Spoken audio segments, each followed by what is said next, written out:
We are going to get started. Welcome and thank you for joining us this morning, and welcome to the Student Expenses and Resource Survey, or SEARS webinar. Over the next hour, we will take a closer look at the results from the 2022 SEARS survey, conducted every 3 years, and which is used in the administration of financial aid programs. This data helps provide some of the most comprehensive data points on college expenses and the perception college students have in covering their college-related costs. I would like to start first by welcoming our Executive Director from the California Student Aid Commission, Marlene Garcia, to give some background on the survey and introduce our first speaker. Marlene. Thank you so much, Alex, and thank you everyone for joining us this morning. We have some really interesting information to share with you about our triannual student expense resources survey. And those of you who have been monitoring this work for the years know that this is a survey that's done every 3 years, even though we went a long stretch earlier in the decade where we didn't have a SEARS survey. And so we're really pleased to share with you the most recent results from the 21-22 SEARS survey. And this is really significant because it's our first post-pandemic survey. And not shockingly, students continue to struggle with basic needs, something that many of us, certainly on this webinar and the presenters recognize, and why we're so passionate about really uplifting how students are faring and meeting their costs of attendance to attend colleges. And as we know, for many students, one of the most significant issues for them in being able to persist and graduate from college is whether or not they're meeting their basic needs. So this is an opportunity for us to highlight what those basic needs are for college students and where it is they have gaps.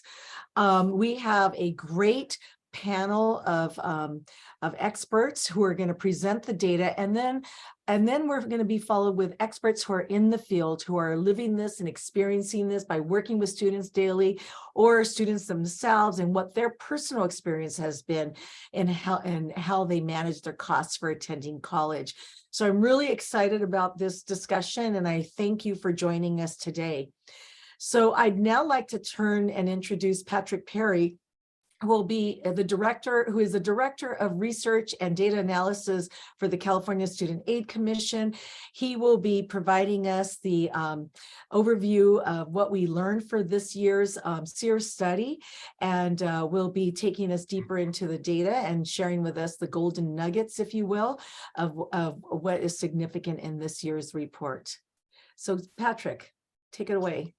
Okay, thank you, Marlene. Good morning, everybody. Alex, Marlene, is my slide still up? Okay. Yes, it is. Okay, good. All right, I'm going to walk you through the findings of the 21-22 Student Expenses and Resources Survey, also known as the SEARS survey. Just a little bit of background on SEARS and why we do it and how it came about. CSAC does have an ed code statutory mandate to perform this survey. We're supposed to collect and disseminate information concerning the financial resources and needs of students. It's got a reference there in the ed code. SEARS is used to establish what we call the student expense budget, or SEB. Student expense budget are used to determine cost of attendance. They're used by campuses up and down the state. Our student expense budgets are out on our website. They go back any number of years. We also add some questions into SEARS where we ask students about their experiences in paying for college. So there's some questions in there that are just more than what are your expenses and resources. We provide all of this SEARS data back both to the segment offices and the campuses as well for their analysis. And as mentioned before, SEARS was last done in 2019. We do SEARS once every 3 years. It was reestablished in 2019 after a long hiatus. So the findings here, represent a time period that occurred between 2019 and 2022. For numbers here that I'm going to show you that are fiscal numbers, we're comparing them to what's called 2021 data. But 2021 data is based upon 2019 survey where we inflation adjust due to the California CPI for those 2 remaining years before we do the survey again. Obviously, things that are based on student opinions are based on the 2019 data. We don't update those between SEARS surveys. Okay. I wanted to first start with some acknowledgments as far as the people who put this together.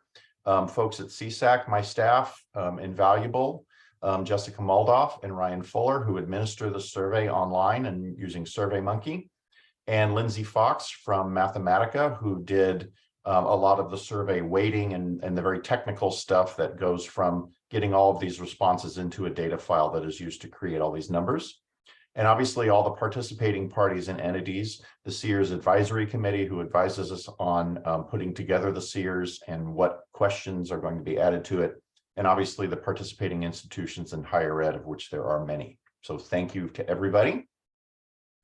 One of the things that we wanted to improve in this version of SEARS was the number of responses. So we actually were able to increase the size of the pools of students surveyed, and as a result, we got more responses from students this year, which always helps in the statistical validity of a survey like this.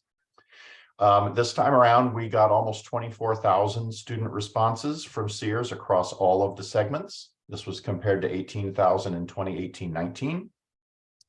And the SEARS is actually calculated using responses that are completely whole. Not all the students fill out the entire SEARS survey, so we only use those that have a complete data set in them, of which there were about 17,000 complete surveys that were used for the analysis, and that's up from 15,000 in 2018-19. So number of responses increased is always a good thing.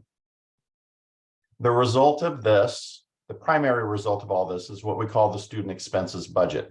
And it's broken down into these categories here that are shown on the left, basically the main portions of what our students' expenses. We also break this up by what is the student's living situation.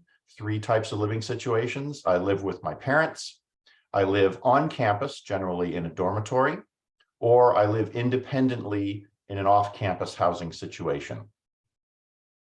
So we will first look at the results here, and I'm comparing them to the inflation-adjusted 22-23 data. The SEARS survey that we just completed in 21-22 becomes the 23-24 student expense budget. So we can see, if you just look at the comparison of these two, you can see the increases in all of these items based upon the weighted student responses in the surveys.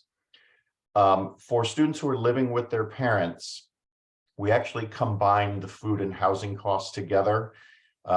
In general, there's a misperception that students who live with their parents don't have housing costs. So in a student expense budget, we roll these together. In actuality, students who live with their parents do have housing costs. Many of them are paying some type of rent, but these get rolled together into a food and housing combined cost. You can see that went up from $10.40 per month to $11.25. This is over a 9-month academic year. Transportation costs went up, but there's an asterisk on there. We included in this year's survey an additional cost, travel to and from their permanent residence versus to and from school, which is an additional cost. Recreation costs, healthcare costs, other personal costs involved. I've separated out books and supplies on the bottom. As you can see, those numbers have gone down, and we're going to talk about that in a minute because that's a piece of good news. So the total monthly and total annual costs, annual here is over 9 months. You can see the difference for students who live with their parents have gone up from $16.54 a month to $18.09 a month. It's a 9% increase, which is roughly the rate of inflation between these 2 years. For students who live on campus, we do not calculate the actual costs for the dorms. Those are known costs, and yes, they do vary, but we use actual institutional costs here for food and housing based upon an average food plan and the actual costs of dormitories at a particular campus. Transportation costs here a little bit higher. As you can imagine, a student's monthly transportation costs living on campus are pretty low, but when you add in the costs of travel to and from their permanent residence, they jump up a little bit. Recreational costs roughly the same, healthcare roughly the same, other personal costs go up a little bit. So in this case, you can see the total monthly not a huge amount, $467 a month went to $546 a month, but those transportation costs, which are a new costs accounted for in the survey, really accounted for most of the increase here. Then finally, students who are living independently off campus. Here's where we get the full breakdown of all the costs. Food went up $637 to $719, housing $1339 to $1440, transportation costs go up, recreation, healthcare, other personal costs. The only costs here that didn't go up were the cost of books and supplies.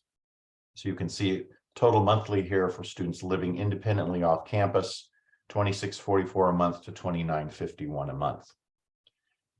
In the end, the student expense budget, this is what you would see and download from our website. And you can see this for all past years, this collective matrix of costs out there in the public domain and for use by the students and campuses. So to summarize here, the state of California has actually done a pretty good job of keeping tuition and fee costs relatively tampered down. There's not large tuition costs that occurred during this period of time, but the non-tuition costs of attending college certainly has gone up from prior years. Students living with parents up 9%, living on campus up 17%, living off campus 12%. What we wanted to talk about here was the one bit of really good news, which is the notable category of books and supplies was the one area that decreased significantly over time between the last time we surveyed and today. That went down roughly 19%. We did not ask students, specifically, what went on here, but we certainly asked folks at the campuses and at the segment offices, what do you see as far as why the cost of books and supplies went down? And here's some of the answers we got. There's been a state investment in online education resource initiatives to get the cost of textbook down. Students are more savvy in their purchasing of textbooks. They rent versus buy more often. There's a greater cognition of book costs by the faculty in trying to keep student costs down, trying to not put so many textbooks out there that students have to buy. And certainly the move to COVID has increased the percentage of students who are taking online courses. And in general, more online materials are available digitally in a distance ed modality. So this is the one bit of good news. We ask students about where they're living and their housing arrangements. We look at and see if there are any changes in housing arrangements over time to see if there's a trend or pattern. One thing we saw here is that 78% of students less than the age of 21 live on campus or with their parents. This is up 3% from 2019. So there's a slightly greater percentage of students who are living on campus or with their parents and not independently. You can see the green bars in the middle, especially the 57% number in the middle. Hispanic and Latino students tend to live disproportionately with their parents. You can see this is broken up by race and ethnicity, and so you can look at the difference here between on campus and with parents. Asian students tend to live on campus more. They have a higher percentage of living at UC, and UC has more dorms, things like that. We also looked at the distribution of where students live by the segment that they're going to. And probably no surprise here, the greater percentage of UC students live on campus. They have more dorm rooms. UC students tend to also live independently off campus, far fewer students at UC living with their parents. CSU's percentage of students living on campus is roughly about 12%. I know CSU is rapidly trying to build more dorms, which is great. It's a good mark of student success to get students to live on campus. But still a lot of students at CSU and a lot of students at CCC live with their parents. There's more students at the California community colleges living independently off campus. They have many more older students than the other segments, and very few students at CCC living on campus, very few dorms at CCC. And then the independent and private institutions have a profile that's somewhere here in between UC and CSU. But there were some changes that were noted between the 2019. The percentage of students who are going to CSU living with their parents went up, pretty significant number between 2019 and 2022, went from 47% to 55%. So more CSU students staying at home. And then a pretty dramatic shift at some of the private and independent colleges, far fewer students living on campus, far more students as a percentage living with their parents, up from 14% to 31% at private institutions. My guess is there was a pretty dramatic COVID effect here with a lot of the private institutions. We also asked students specifically, if you are living independently off campus, questions about the density of their living arrangement. How many roommates do you have? UC students who are living off campus live in surprisingly dense living arrangements. UC campuses are in some of the more expensive parts of the state. We've heard about housing shortages in some of these areas. 55% of UC students who are living off campus live in situations where they have 3 or more housemates. That's pretty dense. And 90% of them are living in a situation where they have, 1 to 2 or 3 to more housemates. CSU students a little less dense, 50% living with 1 to 2 housemates. Community college students, being generally more independent and generally older, have fewer housemates and live in less dense situations. Private and independent colleges have a profile very similar to the CSU.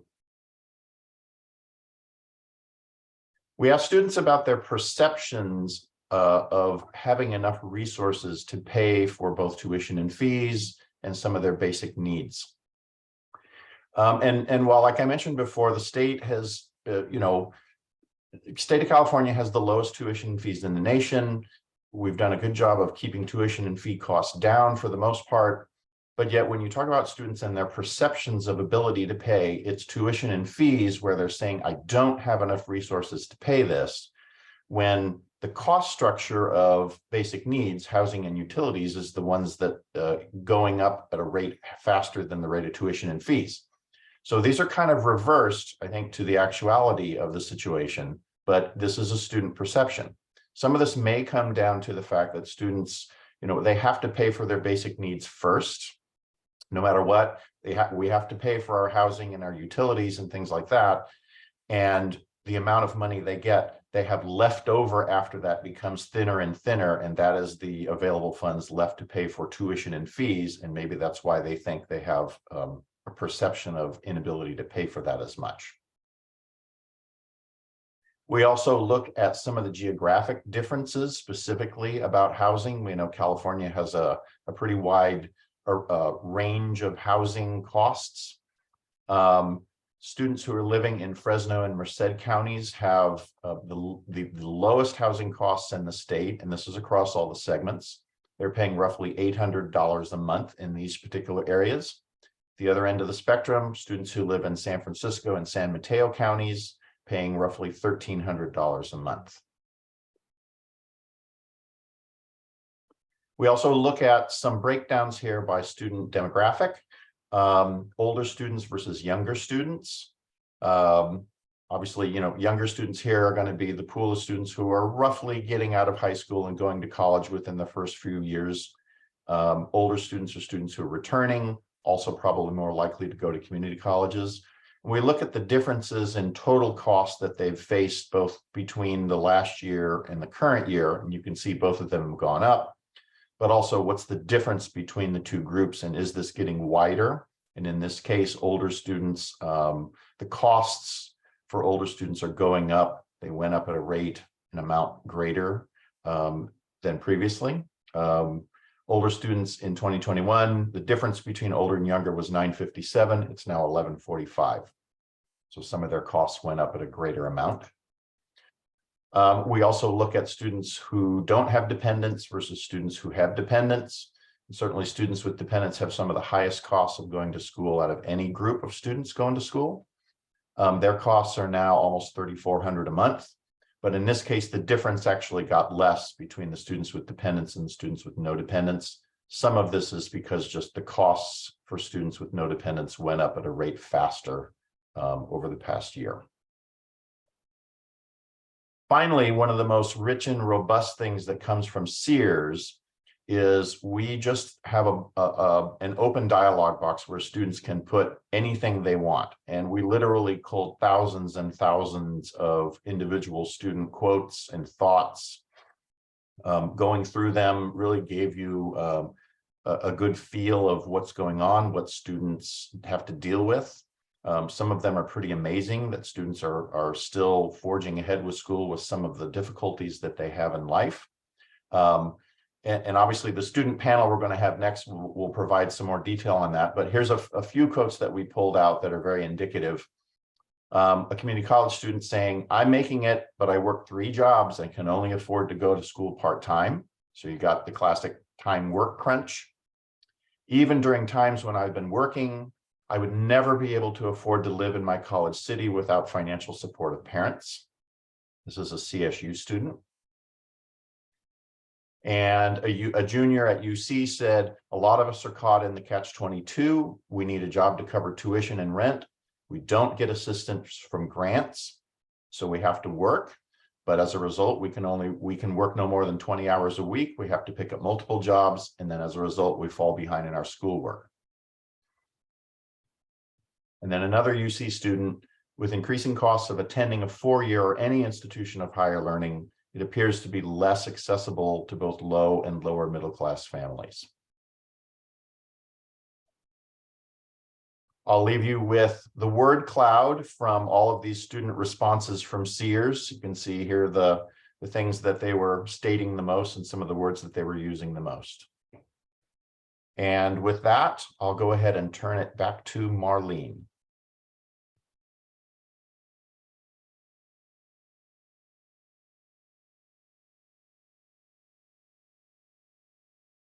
Sorry about that.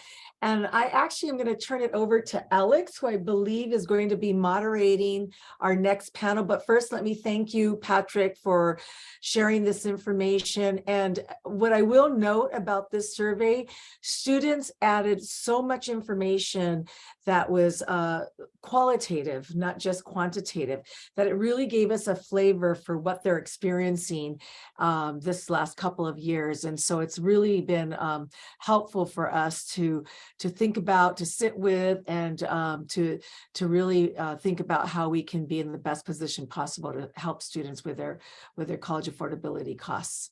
So I'll turn it over to you now, Alex. Thanks, Marlene and Patrick, for the look at our students' responses. Next up, we're going to start with a panel of speakers to talk about how these data findings connects to students and campuses right now. This morning, we have 2 panelists to discuss their personal and professional experiences with student need. We did have a third invited panelist, Samantha Sang. She's a legislative director and policy advisor for NextGen, and she had planned to join us, but was under the weather this morning, and she had to bow out. So we wish she'd get better. First, I would like to welcome Ruben Canedo. He serves as Director of Strategic Equity Initiatives at UC Berkeley, as well as having been the chair of the UC Berkeley Basic Needs Committee and co-chair of the UC System-wide Basic Needs Committee.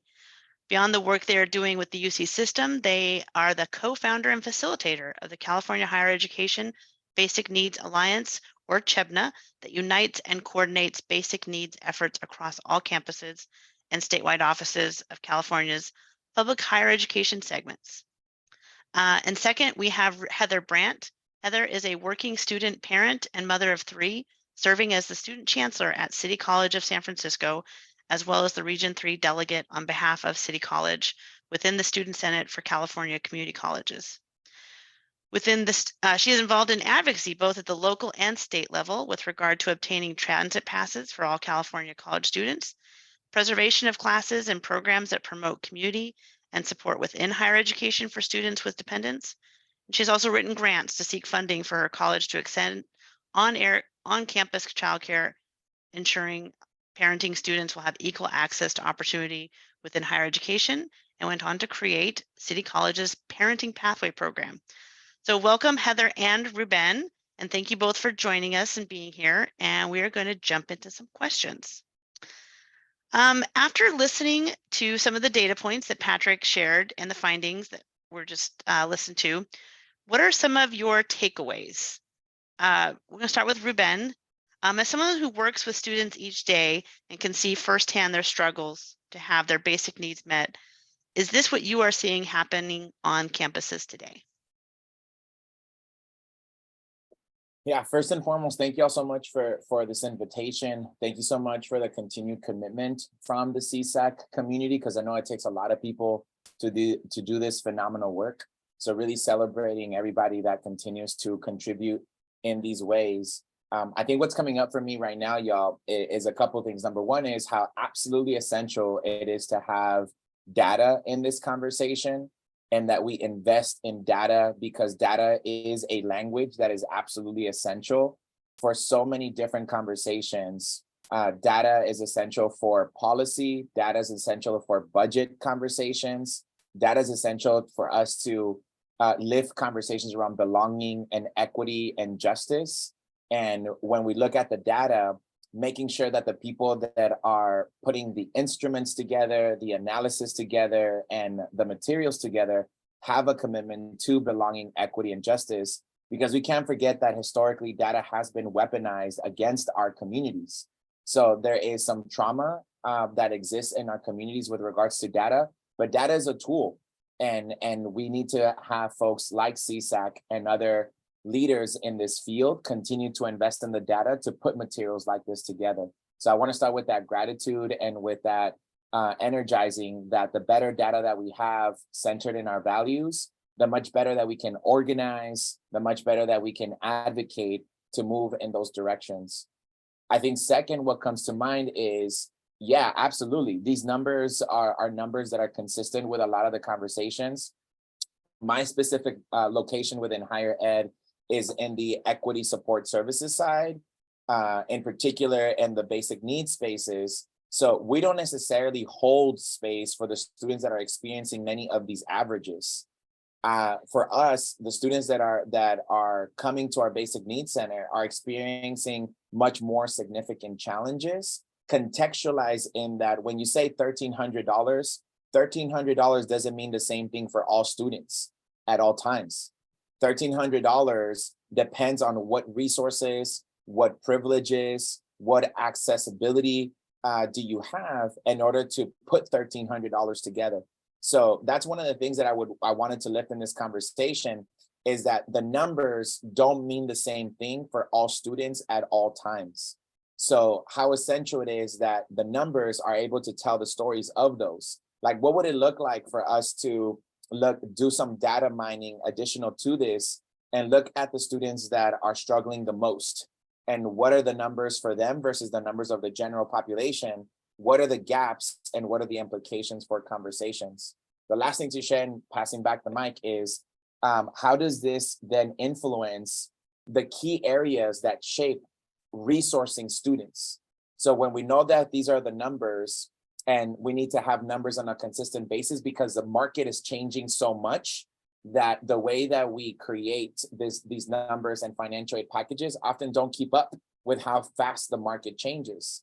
So then my question is, how do we come together and advocate in the direction of the federal government? Because oftentimes what happens is our financial aid administrators and our advocates agree that we need to have better resources to support our students, but there's this federal audit that is like the big monster in the conversation that no one feels that they can challenge and go against, because if you fail the audit, there's some negative repercussions on the institution and in turn the community at large. So I'm excited for us to learn this data, have conversations with community, advocate better for our students, and go after some of the federal and systemic structures that are keeping us from providing better resources and support to our students. Thank you very much, Ruben. Heather, as a student, having been working towards your post-secondary goals during the pandemic with 3 dependent children, are these findings in keeping with your experiences and some of your fellow students that you are going to school with? Thank you. I appreciate the question and the space to be able to be a part of this and the work that has gone into this. And Ruben, wow, that's a lot to follow. But I think this is a very important conversation. And I would say I have to agree with the findings. I think that certain areas can vary sometimes dependent upon where someone is coming from or resides. I need to share that I am coming from the point of view as a California community college student.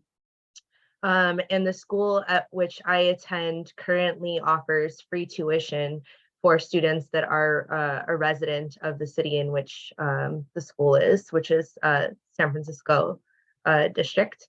But so that eliminates some of the barriers for some of our students, but definitely not for all of our students. And I think a lot of what has stood out for me in the findings is who is attending our colleges, right? Their age group, how old they are. It was said that for California community college students, that tends to be an older age range, right? Often deemed non-traditional, like myself, I'm a working student parent and mother of 3. And for me, one of the things that is the biggest barrier is the cost of childcare to be able to do anything, whether it's work or pursue higher education. And but in relation to the things that were outlined, food, housing, transit, healthcare, and books, I feel like it's on point, it's on par. Our college has made huge strides when it comes to open educational resources and zero textbook costs, and defining LTC, low textbook costs, for students to try to mitigate some of the barriers that exist financially. But for myself, I can say that there is nowhere in my budget for recreation, given my life circumstances, and I feel like more and more we see this with students is, there isn't that extra money to do other things, but definitely appreciative of the efforts to collect data and identify needs to offer better supports in various different areas. Thank you, Heather. And if it's okay, we'll come back to you with our second question since we kind of mix it up. But in looking at the data presented, and you did cover this a bit in your answer, but the raising costs and goods being felt like by students seem to mirror pretty much what the general population experienced as well during the last 3 years. But from your perspective as a student, what increased expenditures had the biggest impact on you? Yeah, I think I did kind of address this a little bit, but I guess what I can say is for me, it has been, I know sometimes we say student parent or, but I'm always a parent before I'm a student, right? And so the increase in something as simple as the cost of food, when there are so many mouths to feed, has definitely been a barrier for myself. Along with the cost of childcare, which has continued to increase. And for a lot of students, it's sometimes as much as rent or a mortgage, particularly if you are a parent with multiple children and dependent upon the age of those children. And so just in my experience and from my interaction with other student parents, in the work that I do at my college through the Family Resource Center, I am a peer mentor and family advocate. I often see that these are also the barriers for other student parents like myself. And we see this as well with students in general, not just student parents. Obviously, other students that don't have children don't have childcare barriers and expenses, but still the cost of food is impacting those students as well. And we, as an educational institution, are doing our best to try to bridge those gaps by offering free food or food cards, but it's still not enough. Thank you, Heather. Thanks, Heather.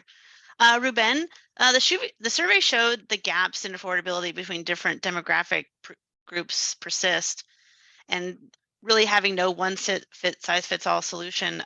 What ways can we support students that best to try and close these gaps? And then additionally, when looking at the housing data on campus, especially the UC campuses, and having that kind of density, how do you see that impacting the students on the UC campuses? Yeah, absolutely. I love this question. We can do the whole webinar just on that question, to be honest. And Heather, thank you so much for your offerings. And I think for me, what comes up with that, y'all, is this. First and foremost, there has to be a better medicine. There has to be a better culture for our financial aid community to feel that they're not just like the villains and the ones that get blamed for this financial aid mess that we are in, right? Like our financial aid community need to have a better culture of turning them into our co-conspirators and champions, advocates for our students, because they're not deciding how much money the federal government brings to them, right? Like they're not deciding that our federal government decides to send significantly more dollars to our defense and military spending that we do to public higher education. That's not them. They also don't determine how much is coming from state financial aid that gives them the resources to then package students and provide support to students. So there's an education and awareness that we need to do, because we're not getting anywhere by blaming and shaming each other. Like that is not getting us anywhere, nor is it healthy or helpful. Second thing is, once we establish that trust with our financial aid community, is to work with them to say, we know that you have professional judgment here. And when we look at this data, we know that not all students are having the same experiences. And some of these students are in circumstances whose cost are significantly larger according to the resources that they have available. And then there's students who have abundance, and abundance is what we aspire to. I want all of our students to experience abundance in college. Someday we will get there. And on the journey to there, we need to be equitable in terms of who are the students that are farthest away from them, away from that experience of abundance, and provide equitable interventions that allows the student to move towards some kind of closeness for them to have their basic needs met at all times, to be able to then focus in their academics and perform to the best of their abilities. I mean, to go to college and to not worry about your basic needs and to have your basic needs, it is not the norm. It's the privileged experience right now. So when we look at this data and we see these gaps, we need to come up with interventions in that way of saying, we're not here to blame and shame each other.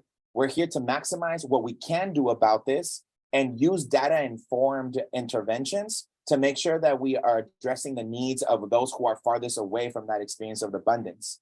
And I love the questions of housing, Alex. Thank you so much for lifting that.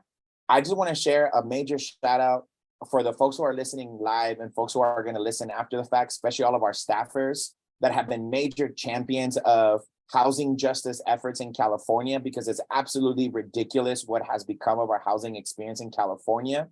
There are more vacancies in our housing California market than there are people that are unhoused, right? Like when you think about that availability, similarly, when we think about food, we're wasting 40% of the food around the world, and we have people who are hungry. The math isn't mathing, other than just like greed and capitalism and other structures. So I want to celebrate the advancements on housing justice. And I also want to lift y'all, a lot of our work in terms of housing California, it's forward leaning.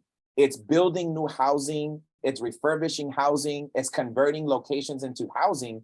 That doesn't do anything for the students right now that are unhoused, that are going to graduate, hopefully, before that kind of housing development happens. So it's a call to say, how do we use these resources, this data, and how do we have a conversation that it's very different, the projections of where we're headed and the availability of it, compared to students now that are struggling now, that every single month they are experiencing anxiety and stress because they don't know if they're going to be able to make their rent check.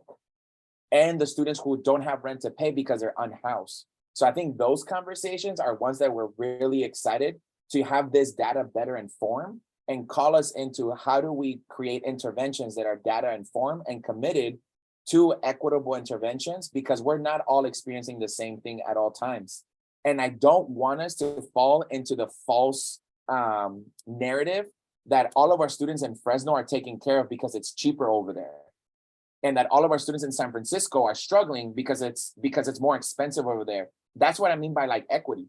There's students in Fresno who are struggling just as much as students in San Francisco and vice versa because of the circumstance of their individual experience in the systemic design that doesn't take into consideration that unique and equitable need. Thank you, Ruben. I wanted to, as we kind of close out the panel conversation, I wanted to popcorn back to Heather for some closing thoughts on the data and the panel discussion we've had. Thank you. I appreciate that. I mean, this is a really great discussion and conversation and a really important one to have. And I think Ruben is highlighting the importance of looking at the bigger picture and the whole. And I just want to make sure to mention too that I'm super grateful that transportation was also included in the study, because we are seeing that that is a huge barrier, especially as we move back to going in person. You know, that was one of the things that was less of an issue amid the pandemic, was the cost of transportation. So along with increased cost of living and inflation, now having to pay, you know, higher transportation or transportation which you didn't have to pay for some period of times is an increasing barrier. And so I think it's really important that we continue to try to mitigate these different barriers and issues that come up for us all across the state through legislative efforts and through continued data collection to fully understand the impact. I know that in Southern California, I believe Rio Hondo had increased graduation rates of about 27% when there were things implemented to support transit, you know, so that they didn't have that barrier. So if that's possible in one area, it makes me think, you know, what that would look like across the state if that barrier were eliminated. And so I just want to share that, and just really my appreciation to everyone for everything. Thank you, Heather, and thank you, Ruben. Wrapping up the panel conversation, I wanted to see, I know we have one question highlighted in the Q&A, but I believe it's being answered on anonymous student level data. But I wanted to see if there's any additional questions that we can answer for you all. And if you do, please put them in the Q&A feature. But Patrick, did you want to address if there is the student data that is available for people that has all the personal identifying information removed? Hi there. So we can entertain requests for that. Obviously, we've got some agreements with the segments that we have to work with as far as release of data. Obviously, anything that would be released would be non-PII, but we would have to take it on a case-by-case basis. We can certainly put out summary data. That's something we can do.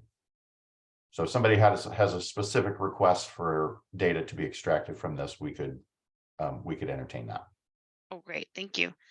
And this could be for either panelist as a kind of another backup question.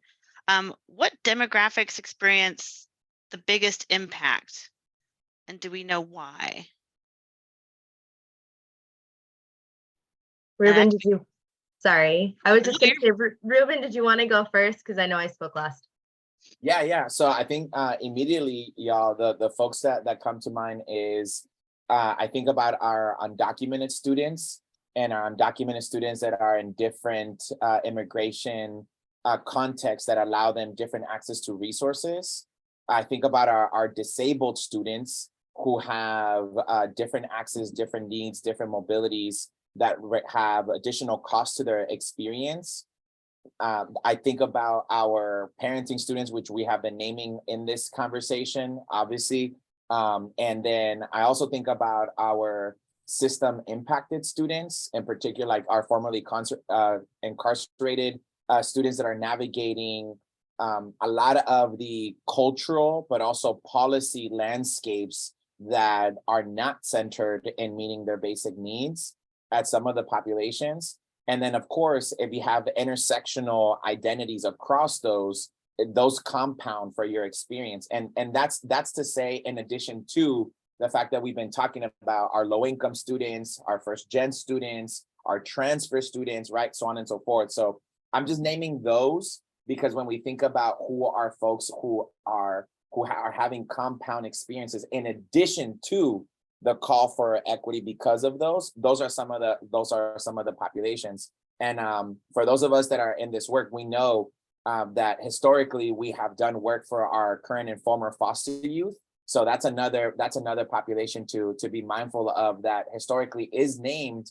And because we already kind of know that they're struggling, sometimes they're not, but we need to keep centering folks, because just because we've been talking about it doesn't mean that we've been doing right by some folks, right? So that's why I'm like naming that context. The last thing that I do want to visualize, y'all, is that when we look at the work that our case managers are doing and who are the students that are ending up in the most severe crises, oftentimes students are experiencing crisis because our institutions are not student-centered. It is exhausting for our students to ask for help. It is exhausting the amount of different locations and departments and people that they need to go to get the help that they need. And because they're struggling so much with that, it creates that in itself a stressful situation that enhances the challenge, and they end up in points of crisis. And I say that to say that I'm excited for this kind of data, for CSAC to continue to be a champion, for folks that believe in this work to move this towards how do we get institutions to become student-centered? Because right now institutions are institutionally centered, institutionally designed for HR and business operational processes, but then say that they have a student-centered commitment. It makes no sense, because then it comes across as gaslighting to students, because we make it seem like we are student-centered, but it's not. And when they're struggling, then it can seem as like, well, all these other students are not struggling, it's not you. And that's not true. That's where this data comes into play and say, actually, let's look at the data. Thank you, Ruben. Heather, did you have anything you wanted to follow up with that? I think Ruben pretty much covered it in terms of the categories. And I agree fully about the intersectional approach to looking at people. We're never just one thing. We're very complex, and there's layers and levels. And so I appreciate that Ruben highlighted how that can compound a student's experience. I also wanted to add that at least from where I sit or where I stand at my college, it's making sure that we're bridging gaps in opportunity for outlined equity groups at our educational institutions. And for us, that looks like factoring the LGBTQ community, our Black and African American students, our Native Hawaiian and Asian Pacific Islander students, our Latinx community, and our Native American community and population.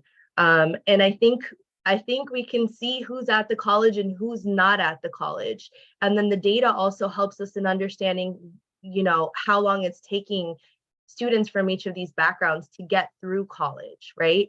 And I think even in part of the data that was shared today, it was said that disproportionately Hispanic and Latino students tend to live with their parents.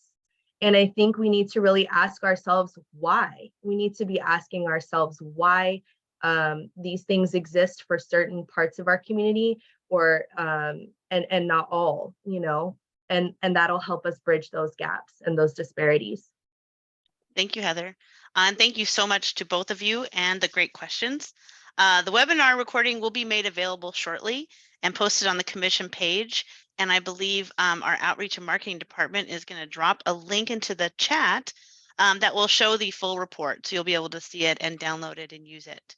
I am now going to turn it back over to our commission's executive director, Marlene, to close us out this morning. Marlene. Thank you, Alex. And I especially want to thank Heather and Ruben for sharing your insights and really bringing the human dimension to the data. And as you mentioned, Ruben, the data is absolutely critical, but it tells one aspect of the story.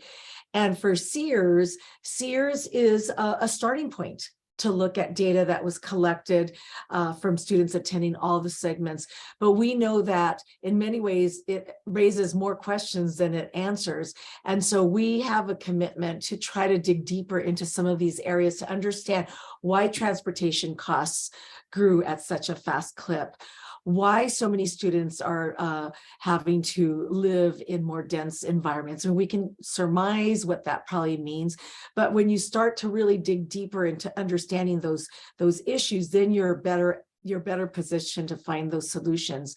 And that in concert with people like yourselves who are living it daily as leaders, as a student, as an advocate.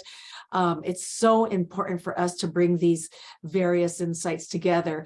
And I do want to say that at the Student Aid Commission, we are hearing you loud and clear. We're looking at the data, and we know that we need to continue gathering data. So we're hopeful that in the future, we'll be able to do a SEARS-like study annually, and that where we'll be able to shine greater light on some of these key issues that are clearly in the category of basic needs, and to understand what is driving those needs.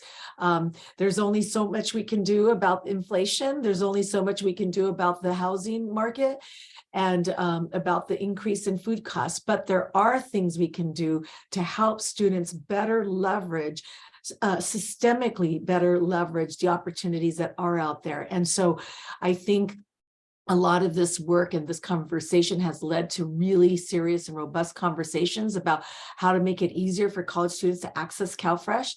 It shouldn't be one of the lucky ones who was able to get through the system. And we will continue working in partnership with all of you to push that forward and find ways to increase access to food for college students. And also with the housing, I think that the state's investments in the $2 billion plus in trying to find ways to draw a better connection between the vacancy rates of houses and the lack of housing opportunity for students. Whatever those solutions bring, I think that it's important for us to look at that.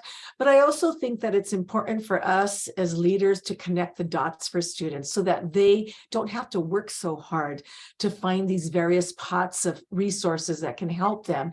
And as our chair of the California Student Aid Commission says, in her dealings with students day in and day out, Catalina Cifuentes has said over and over, she hears about those students who are struggling so much and they end up dropping out, not because their physics class was so hard, it was because they didn't have access to food, or they just really could not manage couch surfing or living in their cars, that those basic needs are at the core of opening opportunities to college success and to access to a quality life. So I want to thank everyone. I want to thank the CSAC staff who've done a tremendous job in structuring the SEARS survey, Patrick, Jessica, and Ryan and team, and Alex Zuko and Daniela, who have put this webinar together, and the outreach staff.